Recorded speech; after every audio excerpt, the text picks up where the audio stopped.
और बात कर लेते हैं डीवीसी की। जी हां, झारखंड में बिजली कटौती से हाहाकार मचा है। बकाया पैसे की मांग को लेकर मुख्यमंत्री हेमंत सोरेन की सरकार पर दबाव बढ़ाते हुए सोमवार से डीवीसी ने 300 मेगावाट बिजली की कटौती करने की घोषणा की है।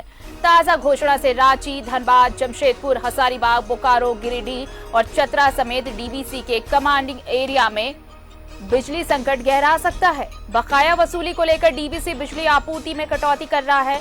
इधर 8 घंटे तक बिजली कटौती से शहरों में लोगों की परेशानियां बढ़ गई हैं। तो झारखंड में बिजली कटौती से हाहाकार। डीवीसी ने 300 मेगावाट बिजली की कटौती की है। बताएं आपको, रांची, धनबाद, जमशेदपुर, हजारीबाग, बोकारो में बिजली संकट गहराने लगा है और ये बकाये को लेकर डीवीसी ने पहले ही अल्टीमेटम दिया था कि पहले 30% की कटौती की जाएगी और बकाया चुकता नहीं करने पर हर हफ्ते 10% और, यानी कि अब 2 हफ्तों बाद 50% की कटौती होने वाली है। और सीधे हमारे साथ सहयोगी जुड़ रहे हैं अजय लाल ज्यादा जानकारी के साथ। अजय, देखिए, ये केंद्र और राज्य का मुद्दा है। डीवीसी ने बहुत पहले ये अल्टीमेटम दिया कि अगर बकाया नहीं चुकाया गया तो बिजली कटौती होगी। पहले किस्त की रकम भी सरकार से पूछे बगैर निकाल ली गई थी, जिस पर राज्य सरकार ने गहरी नाराजगी भी जताई थी। लेकिन उसके बाद ये कहा गया था कि कम से कम एक समय दिया जाना चाहिए था, एक डेडलाइन तय की जानी चाहिए थी। बावजूद इसके देखिए, डीवीसी अपनी बातों पर अभी भी अडिग है और इसका असर अब देखने को मिला कि 50% से बिजली कटौती हो रही है। देखिए आरती, सबसे अहम बात यह है कि राज्य सरकार को इस मुद्दे पर सख्त होना पड़ेगा जी। अब तक राज्य सरकार सिर्फ फुफकार रही है। डीवीसी को यह बताना होगा कि हम में काटने की भी क्षमता है। हमारे दर्शकों को आपके माध्यम से मैं जानकारी देना चाहूंगा आरती कि 1995 के आसपास जब पश्चिम बंगाल में बुद्धदेव भट्टाचार्य की सरकार थी, उस वक्त भी ऐसी ही स्थिति हो गई थी। एनटीपीसी से जो पश्चिम बंगाल को बिजली मिलती थी, लगातार एनटीपीसी तगादा करता था और ये कहता था कि हम बिजली की कटौती करेंगे। बुद्धदेव भट्टाचार्य ने कहा था उस समय 1995 के आसपास कि हमें एनटीपीसी की बिजली नहीं चाहिए, जहां बेचना है बेचे, हमारी राज्य की जनता लालटेन जला के काम चला लेगी। और उसके बाद एनटीपीसी को झुकना पड़ा, क्योंकि बिजली जब आप उत्पादन करते हैं तो आपको खरीदने वाला व्यक्ति भी होना चाहिए। राज्य सरकार की इसमें अहम भूमिका है कि झारखंड सरकार डीवीसी से बिजली खरीदती है।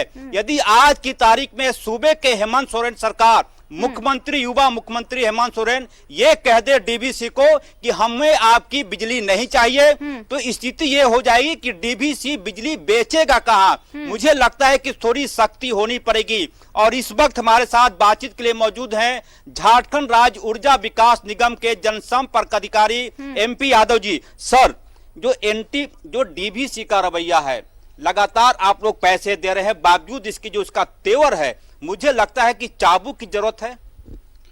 देखिए, वह माने एक तरह से कहें कि बिजली कटौती करना, एक्चुअली जहाँ तक पेमेंट की बात है, पेमेंट हम लोग कर रहे हैं और अभी भी उसको 1400 करोड़ रुपए का पेमेंट हुआ है।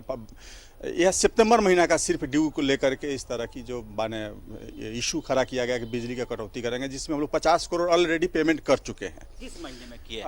दिसंबर महीना में कर दिए हैं और एक कमिंग वीक में भी 100 करोड़, उसका जो सितंबर का 150 करोड़ रुपया ड्यू है वो हम लोग पेमेंट कर देंगे। कटौती उचित नहीं है, इससे जनता प्रभावित होती है। और रह गई बात कि पेमेंट की बात, तो हम लोग उसके लिए बाउंडेड हैं, हम पेमेंट करेंगे ही।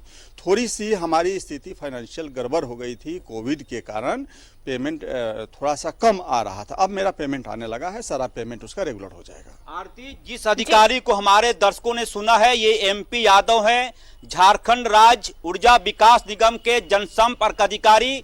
कई चीजें की कई फाइलें इनसे होकर गुजरती है और डीवीसी का मुद्दा इन्होंने साफ कहा कि दिसंबर महीने में 50 करोड़ का भुगतान हुआ है और अभी जनवरी को चढ़े हुए महज 4 दिन भी ठीक से नहीं हुए।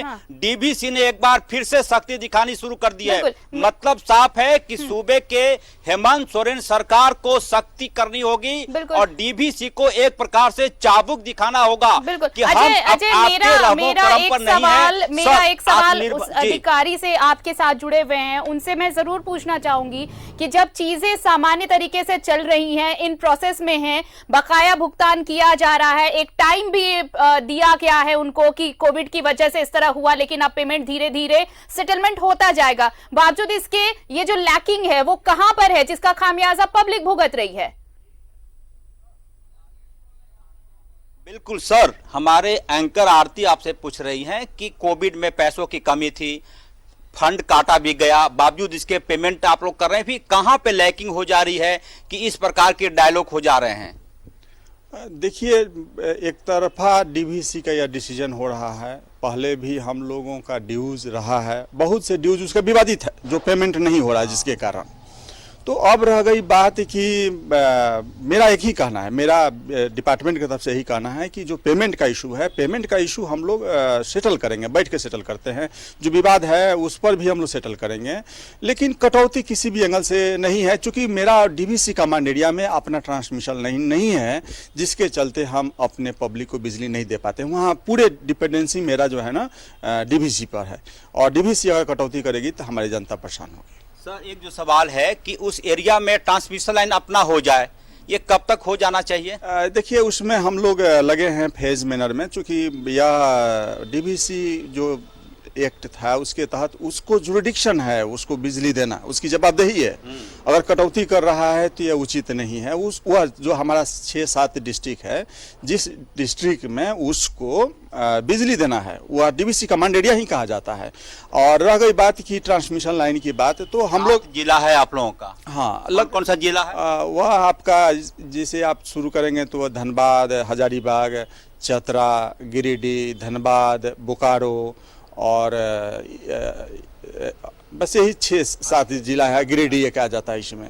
तो इस एरिया में हम लोगों को मैंने अपना ट्रांसमिशन लाइन नहीं बनाया था, क्योंकि डीवीसी को बाउंडेड था इस एरिया में बिजली देने के लिए, और इसकी जरूरत नहीं थी। बेवजह का हम लोग इन्वेस्ट नहीं करना चाह रहे थे, लेकिन अब हमारे ये तो है कि डीवीसी में झारखंड का भी हिस्सा है 33%, जो हमारा जो अधिकार है 33% झारखंड सरकार, 33% पश्चिम बंगाल की सरकार और 33% केंद्र की सरकार। तो हमें भी तो अपनी हिस्सेदारी चाहिए, आप मालिक नहीं बन सकते इकलौता। उसी शेयर के तहत जो हमारा डीवीसी कमांड एरिया है उसके जुरिडिक्शन में था और है आज भी, और उनको इसकी जवाबदेही बियर करना चाहिए या रिस्पॉन्सिबिलिटी बियर करना चाहिए उनको, हमारी जनता को, जो झारखंड की जनता है, जहां पर उनका अपना नेटवर्क है, जहां हम अपना नेटवर्क नहीं बैठाए इसलिए कि वह डीवीसी कमांड एरिया पड़ता है, उनकी जनरेशन है, उनकी ट्रांसमिशन है, वहां से बिजली भी यहाँ का, पानी भी यहाँ का, बिजली नहीं देंगे। एक्चुअली हम इस पर कुछ कमेंट नहीं करना चाहेंगे। एमपी यादव जी हैं, ऊर्जा विकास निगम के जनसंपर्क अधिकारी हैं, वरिष्ठ इंजीनियर हैं, इनकी अपनी लिमिटेशन से आरती की ज्यादा नहीं बोल सकते क्योंकि एक पद को होल्ड करते हैं, लेकिन ये जानकारी जज की 3.25 करोड़ जनता को होनी चाहिए कि जो डीवीसी है उसमें झारखंड की 33% हिस्सेदारी है। यानी कि आप कोई निर्णय लेते हैं तो उस निर्णय में हमारी भी सहभागिता होनी चाहिए। और आपको याद होगा जब अर्जुन मुंडा इस राज्य के मुख्यमंत्री थे आरती, तो बहुत जोरों से एक मांग उठी थी कि डीवीसी का एक क्षेत्रीय कार्यालय रांची में खोला जाए, और आज की तारीख में डीवीसी के अधिकारी से बात करना माउंट एवरेस्ट पहाड़ पर चढ़ने के लायक है। पूरा का पूरा पश्चिम बंगाल के लोग डीवीसी में भरे हुए हैं। तो मुझे लगता है कि एक बार फिर से राज्य सरकार को सख्ती दिखाते हुए एक क्षेत्रीय कार्यालय डीवीसी में खोलने की मांग को तेज करना चाहिए, और तब शायद डीवीसी अपनी औकात में आ पाएगा। आरती, अजय, मेरा अंतिम एक बहुत छोटा सा सवाल ये जरूर लेना चाहूंगी। देखिए, जब सरकार ने 1 साल पूरे किए अपने कार्यकाल के, उस दौरान अगर मुख्यमंत्री का फोकस देखें आप, जितनी योजनाएं लॉन्च की गई और जिन की आधारशिला रखी गई, ऊर्जा क्षेत्र फोकस था उनकी लिस्ट में। यानी कि अब वो चाहते हैं, और ये एक मैसेज भी था डीवीसी को, अगर हम इनडायरेक्टली कहें तो, कि जल्द ही झारखंड ऊर्जा के क्षेत्र में जब आत्मनिर्भर होगा तो इस तरह की चीजों से बखूबी निजात मिल पाएगा। और डीवीसी को अब एक क्लियर कट मैसेज देना भी बहुत जरूरी है, क्योंकि हो ना हो सरकार चाहती है जनता को राहत मिले, लेकिन इस तरह से तो जनता पिस रही है। बिल्कुल आरती, देखिए जब कभी भी कोई बिजली उत्पादन इकाई स्थापित होती है तो उसके पहले बिजली खरीदेगा कौन, इसकी तैयारी होती है। डीवीसी ने जब बिजली उत्पादन का शुरुआत किया था तो उस समय एक खरीदार झारखंड भी था। मुझे लगता है कि जिस प्रकार से सूबे के मुख्यमंत्री हेमंत सोरेन चीजों को देख रहे हैं, गढ़वा में आपको याद होगा कि अब से 3 महीने पहले तक गढ़वा, पलामू, चतरा में उत्तर प्रदेश की बिजली आती थी। लेकिन उस इलाके को रांची के ग्रिड से जोड़ा गया, अब झारखंड की बिजली यहाँ पहुंचती है। तो मुझे लगता है कि 2021 और 2022 का जून, ये 1.5 साल का फेज हम लोग यदि बर्दाश्त कर लेते हैं तो डीवीसी को बिजली खरीदने के लिए अपना जो है प्रपोजल लेकर आना होगा कि आप हमसे बिजली खरीदिए। थोड़ी सख्ती दिखानी होगी राज्य सरकार को, हिम्मत करके कि डीवीसी को उसी के भाषा में जवाब देना होगा। आरती, बिल्कुल, बहुत बहुत शुक्रिया अजय तमाम जानकारी के लिए और तमाम बातचीत के लिए। तो बिजली कटौती से राज्य के कई जिलों में हाहाकार है और ये सिर्फ और सिर्फ डीवीसी की दादागिरी है। देखिए जिस तरह से अल्टीमेटम दिया गया था कि अगर बकाया नहीं दिया गया तो 30% कटौती की जाएगी और उसके बाद हर हफ्ते 10% और उसमें एड ऑन किया जाएगा। तो अब 50% कटौती, जिसके बाद कई जिलों में बिजली आपूर्ति बाधित हो रही है और परेशानियां लोगों की बढ़ गई है।